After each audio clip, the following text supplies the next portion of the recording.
No início de mais um Bíblia Fala, estamos de novo consigo e desejamos desde já que esteja a viver um ótimo dia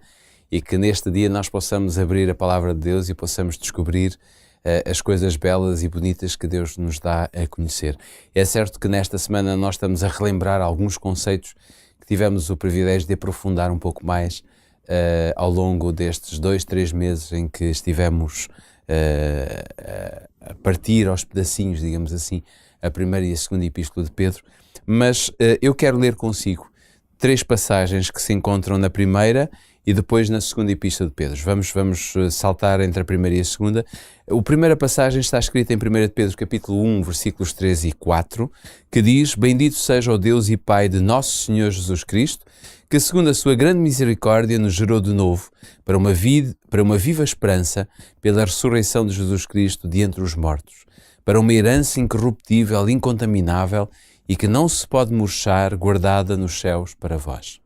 A segunda passagem está no capítulo 4, também da primeira epístola de Pedro, nos versículos 5 e 6, podemos ler: os quais hão de prestar conta ao que está preparado para julgar os vivos e os mortos, porque por isto foi pregado o Evangelho, também aos mortos, para que na verdade fossem julgados segundo os homens, na carne, mas vivessem segundo Deus, em espírito. E por fim, gostava de o convidar a abrir a sua Bíblia em 2 de Pedro, capítulo 3, e a lermos a partir do versículo 7, que diz, capítulo 3, versículo 7, 2 de Pedro: mas os céus e a terra, que agora existem, pela mesma palavra se reservam como tesouro e se guardam para o fogo até o dia do juízo e da perdição dos homens ímpios. Mas, amados, não ignoreis uma coisa, que um dia para o Senhor é como 1000 anos e 1000 anos como um dia. O Senhor não retarda a sua promessa, ainda que alguns a tenham por tardia, mas é longânimo para convosco, não querendo que alguns se percam, senão que todos venham a arrepender-se. Mas o dia do Senhor virá como o ladrão de noite, no qual os céus passarão com grande estrondo e os elementos ardentes se desfarão, e a terra e as obras que nele há se queimarão. Pedro, nós relembramos aqui 3 passagens muito importantes que tivemos a oportunidade de estudar e aqueles ouvintes e mesmo aqueles que nos veem pelo Hope Channel em Portugal, se não tiveram a oportunidade de nos ver, poderão voltar atrás em podcast, temos isto tudo registado, mas relembramos aqui textos que falam da grande esperança que Pedro tinha, digamos, em si, que a incentivava os outros. Este, sem dúvida, que foi um dos grandes temas de Pedro ao longo das 2 epístolas, não achas? Sem dúvida, esta esperança na segunda vinda, esta certeza de que a vida aqui é passageira, no fundo, e que há uma realidade mais sublime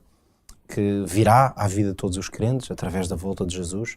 É realmente um tema áureo ao longo destas cartas e sabemos que a vida e o coração de Pedro eram muito inspirados por esta esperança. Para compreendermos isto, ou tentarmos deixar aqui notas finais sobre este assunto, temos sempre que lembrar, já esta semana aqui o fizemos, mas a verdade é que, sabendo nós que os crentes que receberam estas cartas e em primeira mão as leram e ouviram, eram pessoas que, no fundo, tiveram que viver perseguições, dentro desse contexto é muito natural que Pedro tenha optado por tornar o tema da vinda do Senhor Jesus e desta esperança um tema central, precisamente porque isso traria grande conforto aos seus leitores, não é? Esta ideia de que, por maiores que fossem as dificuldades e tribulações pelas quais eles tivessem que passar, ele queria dar-lhes esta certeza de que há uma recompensa no futuro guardada para aqueles que aqui perseverarem. E é interessante notar que, no fundo, Pedro só vai, eu diria, aprofundar um pouquinho aquilo que o Novo Testamento, no fundo, nos dá como uma sequência lógica do que vai ser o término deste mundo, não é? Sem dúvida, é uma mensagem que está espalhada por toda a Escritura,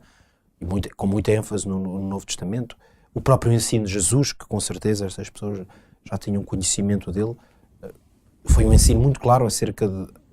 da ideia de que ele próprio viria novamente, que iria preparar um lugar, mas que voltaria. Essa foi a última promessa que ele deixou aos seus discípulos, não é? Quando partiu para o céu,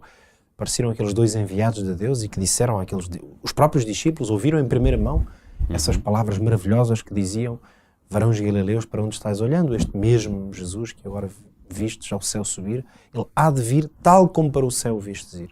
Quer dizer, esta grande esperança inundou, como é evidente, a vida e a experiência dos discípulos e, portanto, Pedro também lá estava, viu essa realidade, o seu coração estava cheio, portanto, dessa esperança e ele, ao encontrar esta realidade de crentes a sofrer por causa do nome de Jesus, claro, ele tentou o mais possível dar-lhes esta garantia de que eles podiam viver na certeza de que essa grande manifestação haveria de dar-se. Mas, por outro lado, como estas pessoas eram testemunhas da grande maldade que muitos homens manifestavam, isso também justifica que o apóstolo Pedro tenha sido muito claro, e ele tem algumas das afirmações mais categóricas do Novo Testamento acerca da verdade do juízo final e mesmo a verdade da destruição do mal através do fogo, como ainda aqui lemos, quer dizer, o fogo destruirá tudo o que é mau, portanto, tudo o que tem origem no mal. E, portanto, isso é uma coisa que também dá alento ao crente. Especialmente quando o crente tem que estar confrontado com a realidade do mal. Fica a percepção de que isto é uma coisa que não é vontade de Deus e que finalmente será destruída. Naturalmente que um dos outros tópicos com o qual Pedro teve que lidar foi o facto de haver pessoas que já achavam que era tardia a promessa e de que Jesus demorava e talvez isso os fizesse já desanimar na possibilidade dessa esperança um dia se consumar. Ora, assim sendo, o que diríamos nós, que vivemos séculos e séculos, milénios já mesmo, depois do tempo em que Pedro escreveu? Ainda assim, nós estamos animados nessa promessa, porque não estamos dependentes do tempo em que ela ocorrer, estamos dependentes de uma única coisa, a palavra de Deus. Por isso é que o apóstolo teve o cuidado de dizer que para Deus 1000 anos é como um dia, ou seja, não contem o tempo, nem tenham a sua promessa por tardia. Era este o objetivo das suas palavras. Mas confiem que no tempo certo essa esperança se há de consumar. No fundo, nós podíamos dizer que o apóstolo Pedro, ainda que estivesse focado na realidade da igreja e da vida das pessoas aqui nesta terra, ele queria que os olhos dos seus leitores e da sua igreja pudessem estar o mais possível focados nessa esperança futura que os aguardava. E nós hoje recebemos no fundo este mesmo alento, é de que sejam quais forem as circunstâncias que temos que enfrentar, nós não caminhamos no vazio, não lutamos como se não soubéssemos quem é o nosso inimigo. E nessa perspectiva bíblica, nós precisamos de ter os olhos postos na esperança, precisamos ser movidos por esperança, avançar na esperança e viver na certeza de que essa esperança vai se consumar. Pode ser durante a nossa vida, a existência, a nossa ou de qualquer alguém que nos ouça ou veja hoje, e se não for durante a nossa vida física, ela há de consumar-se e nós poderemos fazer parte dessa maravilhosa esperança. Pedro inundou o coração dos seus leitores e da sua igreja com esta promessa e nós hoje temos o benefício de poder ainda usufruir dela. Se porventura ainda não vive na esperança em Cristo Jesus, então apresse. Nós, ao longo deste trimestre, usamos muito este termo da urgência. É urgente tomarmos uma decisão e, sem dúvida, que esta decisão por Cristo é a melhor decisão que podemos tomar para a vida. Já sabe, nós estamos praticamente a finalizar